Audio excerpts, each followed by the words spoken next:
तर अनधिकृत बांधकामांबाबत राज्य सरकारने एक मोठा निर्णय घेतलाय। अनधिकृत बांधकामं शोधून तात्काळ पाडा। राज्यातील सर्व पालिकांना सरकारकडून हे आदेश देण्यात आले। अनधिकृत बांधकामांबाबत सरकारचे आदेश जारी करण्यात आले। अधिक अपडेट आपण घेणार आहोत आमचे प्रतिनिधी विनायक डावरुंग यांच्याकडून।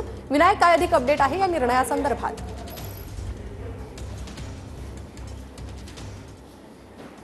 राज्य सरकारने घेतलेले आपल्याला पाहायला मिळतात। आपण जर पाहिलं तर वसई, नालासोपारा, त्याचबरोबर दिवा किंवा डोंबिवली या सकाळची प्रकरणं जी आहेत समोर आली होती। त्यानंतर राज्य सरकारने सगळ्या महापालिकांना तात्काळ हे आदेश जे आहेत ते दिलेले आहेत। अनधिकृत बांधकामं किंवा इमारती असतील ती शोध आणि पाडा असे आदेश दिले आहेत आणि 10 मार्गदर्शक तत्व जे आहेत यामध्ये देण्यात आलेले आहेत। आणि त्या इमारतीमध्ये राहणारे जे रहिवासी असतील त्यांना भाडे तत्वावर ते घरं जे आहेत ते उपलब्ध करून द्या असे आदेश सुद्धा सर्वच महापालिकांनी या ठिकाणी दिलेले आहेत। त्यामुळे कुठेतरी ज्या पद्धतीनं डोंबिवलीतलं प्रकरण जे आहे ते पुढे आलं होतं आणि इतर ठिकाणची प्रकरणं जी आहे ते पुढे आली होती आणि त्यानंतर राज्य सरकारने गंभीर दखल जी आहे ती घेतलेली आपल्याला पाहायला मिळते।